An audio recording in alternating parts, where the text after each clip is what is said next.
40 भाषाओं में 38,000 गाने देने वाले सिंगर की कहानी। कैसे शुरू हुआ था उनका सफर? क्यों इतना दर्दनाक हुआ अंत? क्या सच में ये 15 बच्चों के पिता थे? कितनी थी उनकी संपत्ति? कितनी थी गाड़ियां? वो पहला ब्रेक जिसने उन्हें पूरे भारत में फेमस कर दिया। एक आवाज जिसने हर भारतीय फिल्म इंडस्ट्री में सुरों का जादू चलाया। कौन थे वो? जानने के लिए वीडियो को पूरा देखना बहुत जरूरी है। वैसे तो दुनिया भर में तमाम कलाकार हैं, हमारे भारत में भी कलाकारों की कभी नहीं है, लेकिन कुछ चुनिंदा आर्टिस्ट होते हैं जिन्हें कुदरत खुद प्रतिभा का तोहफा देती है। इन्हीं में से एक थे जुबीन गर्ग, जिनके हुनर को ना तो कोई राज्य की दीवार रोक पाई और ना ही भाषा की तकरार। वो एक प्रसिद्ध और असम के सबसे बड़े गायक, एक्टर, म्यूजिशियन और सॉन्ग राइटर थे। उन्होंने न सिर्फ हिंदी बल्कि असमिया, बंगाली, कन्नड़, उड़िया, तमिल, तेलुगु, पंजाबी, नेपाली और मलयालम जैसी तमाम भाषी फिल्मों के लिए म्यूजिक दिए। असम और पश्चिम बंगाल में तो उनसे बड़ा रॉक स्टार कोई नहीं माना जाता था। उनके पास कई तरह का टैलेंट था। वो एक परखे हुए म्यूजिशियन तो थे ही, साथ में म्यूजिक डायरेक्टर, कंपोजर और आर्टिस्ट भी थे। उनकी कला को कभी कोई भाषा रोक ही नहीं पाई। उन्होंने असमिया, बंगाली, हिंदी, नेपाली, तमिल, तेलुगु, कन्नड़, मलयालम, मराठी और यहाँ तक कि अंग्रेजी भाषा में भी गाने गाए। इस तरह से उन्हें करीबन 40 भाषाओं का ज्ञान था और वो हर इंडस्ट्री के लिए काम कर रहे थे। इसके साथ ही उन्होंने 10 से भी ज्यादा म्यूजिक इंस्ट्रूमेंट जैसे ढोल, मैंडोलिन और इलेक्ट्रॉनिक कीबोर्ड बजाने का हुनर भी सीखा और अपने कई गानों में वो खुद ही इंस्ट्रूमेंट बजाया भी करते थे और मौका मिलने पर फिल्मों में एक्टिंग का तड़का भी लगाते थे। यानी वो एक गीतकार तो थे ही, साथ में एक एक्टर, डायरेक्टर और पोएट भी थे।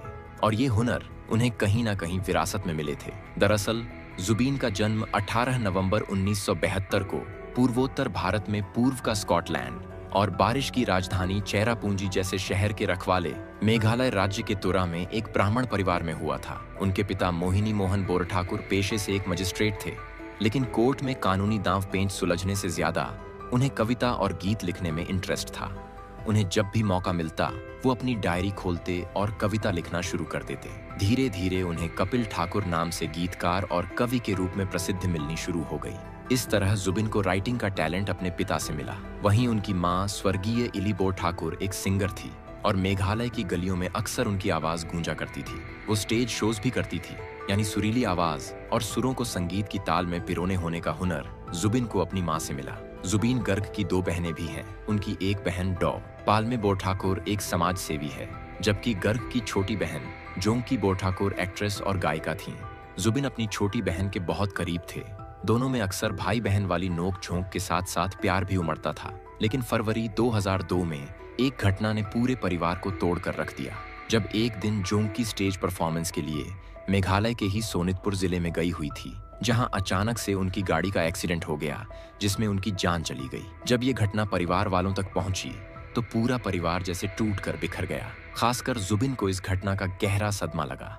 उन्होंने अपनी बहन की याद में शिशु एल्बम भी रिलीज की, जिसे वो अक्सर तब सुना करते थे जब उन्हें जोंकी की बहुत याद आती थी। घर में एंटरटेनमेंट का माहौल होने के चलते जुबिन को बचपन से ही इस इंडस्ट्री में इंटरेस्ट आ गया, जिस वजह से उनका मन पढ़ाई में भी ज्यादा नहीं लग सका।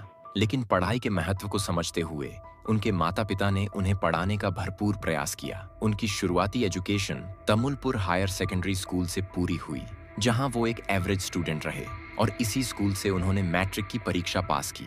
इसके बाद वो बोरुआ कॉलेज में चले गए, जहां उन्होंने साइंस से ग्रेजुएशन की डिग्री कंप्लीट करने के लिए एडमिशन लिया। लेकिन अपने म्यूजिक करियर को पीक पर पहुंचाने के इरादे और म्यूजिक में इंटरेस्ट के चलते उन्होंने पढ़ाई को बीच में ही छोड़ दिया और इसके आगे किताबों को त्याग कर संगीत की दुनिया में पूरी तरह से ध्यान केंद्रित कर लिया। और उनके इस सफर में पहली गुरु बनी उनकी माँ, जिन्होंने जुबिन को संगीत से जुड़ी हर छोटी बड़ी बात सिखाई, उनके गुण और उनकी कमियों को बताया, ताकि वो उनमें सुधार कर अपने आप को परफेक्ट बना सके।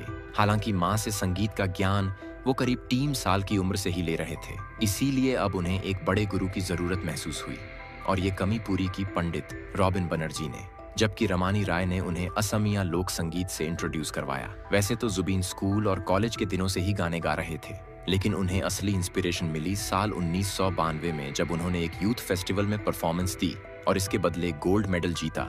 बस यही से उनकी प्रोफेशनल सिंगिंग की जर्नी शुरू हो गई। उन्होंने इसी साल नवंबर में अपनी पहली असमिया एल्बम अनामिका लॉन्च की, जो लोगों को खूब पसंद आई। असम में इस एल्बम के चलते जुबिन को जमकर प्यार मिला। इसके बाद तो उन्होंने एक के बाद एक कई गाने रिकॉर्ड किए, जिनमें तुमी जुनू परिबा हून और तुमी जुनाकी हुबाक प्रमुख रहे। वहीं 1993 में जुनाकी मोन, 1994 में माया और 1995 में आशा जैसी एल्बम्स को रिलीज किया, जो न सिर्फ हिट साबित हुई बल्कि म्यूजिक इंडस्ट्री में जुबीन का नाम सबसे ऊपर लहराने के लिए भी इन एल्बम्स ने एक सुनहरा रास्ता इख्तियार किया और यहीं से उन्हें मुंबई जाने की इंस्पिरेशन मिली।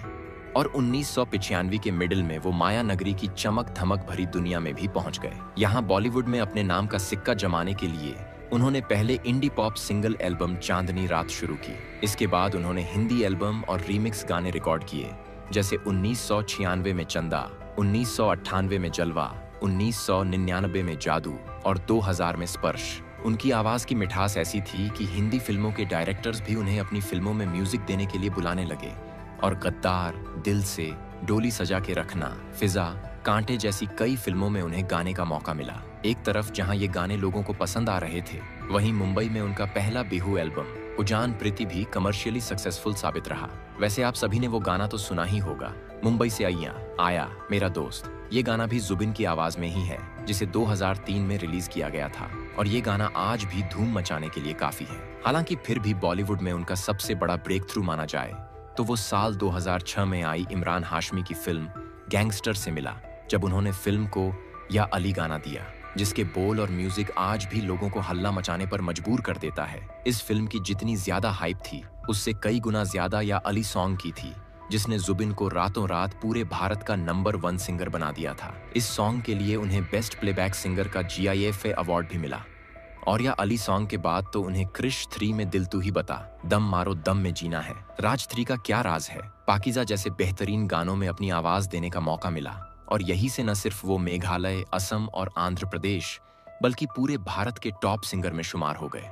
और अब वो न सिर्फ बॉलीवुड बल्कि असम, कन्नड़, तेलुगु, तमिल, मलयालम, गुजराती ऐसी तमाम फिल्म इंडस्ट्रीज के लिए गाने गाने लगे। उन्होंने अपने 33 साल के करियर में 38,000 से भी ज्यादा गाने गए, यानी एक साल में करीबन 800 गाने। वो लगातार काम करते रहे और अपनी इनकम को बढ़ाते रहे।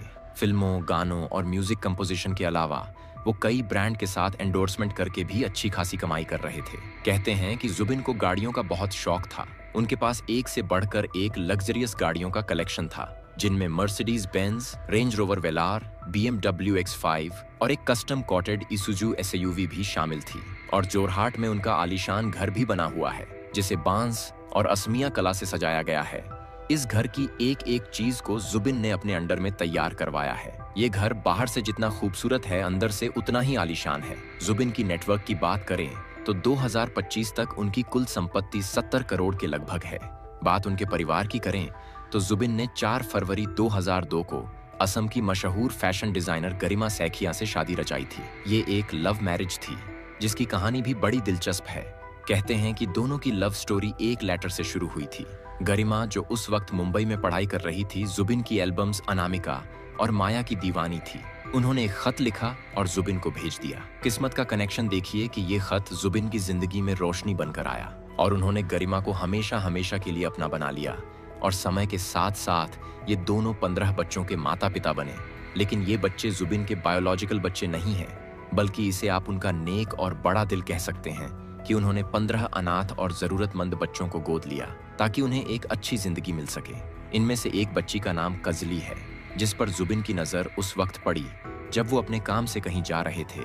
तब कजली सड़क पर पड़ी हुई थी। वो एक नौकरानी थी जिसके साथ लगातार गलत व्यवहार हो रहा था। ये देखकर जुबिन का खून खौल उठा और उन्होंने न सिर्फ कजली को बचाया बल्कि उसके लिए केस लड़ा, जीता और उसे गोद भी ले लिया और उसकी पढ़ाई से लेकर हर जिम्मेदारी अपने सर उठा ली। इसी तरह उन्होंने 14 अन्य बच्चों को भी गोद लिया और उन सभी का खर्चा उठाने लगे। लेकिन 19 सितंबर 2025 को न सिर्फ गरिमा ने अपना सुहाग खोया, बल्कि इन 15 बच्चों के सर से पिता का साया भी उठ गया। जुबिन, जो सिंगापुर में नॉर्थ ईस्ट इंडिया फेस्टिवल में भाग लेने के लिए गए हुए थे, वो शो से एक दिन पहले स्कूबा डाइविंग के दौरान एक हादसे का शिकार हो गए। पानी के नीचे उन्हें सांस लेने में दिक्कत हुई। जब आसपास स्विमिंग कर रहे लोगों ने ये बात नोटिस की तो उन्हें पानी से बाहर निकालकर कार्डियोपल्मोनरी रिससिटेशन CPR देने की कोशिश की। साथ ही नजदीकी अस्पताल में भर्ती भी करवाया गया। लेकिन जुबिन ज्यादा समय तक जिंदगी की डोर को पकड़े ना रह पाए और अस्पताल में उन्होंने दम तोड़ दिया। 52 साल की उम्र में जुबिन के इस तरह से दुनिया से रुखसत हो जाने पर पूरे देश की आंखें नम हो गईं। असम में उनका अंतिम संस्कार हुआ। पूरे देश से आंखों को नम कर देने वाली श्रद्धांजलियों की बाढ़ आ गई। असमिया सरकार ने तो इसे राष्ट्रीय शोक तक जाहिर कर दिया। हालांकि उनकी मृत्यु को लेकर कई सवाल भी खड़े किए गए। जैसे कुछ लोगों ने कहा कि उन्हें दिल का दौरा पड़ा था, जबकि मेडिकल रिपोर्ट के अकॉर्डिंग उनकी जान डूबने की वजह से ही गई है। आज वो हमारे बीच बेशक नहीं है, लेकिन अपनी बेहतरीन आवाज और संगीत की खूबसूरत विरासत पीछे छोड़ गए हैं, जो युगों युगों तक उन्हें याद करने पर मजबूर करेगी। वीडियो पसंद आई हो तो लाइक शेयर कर चैनल को सब्सक्राइब जरूर करें। मिलते हैं अगली वीडियो में, लेकिन बेल आइकन को प्रेस रखिएगा।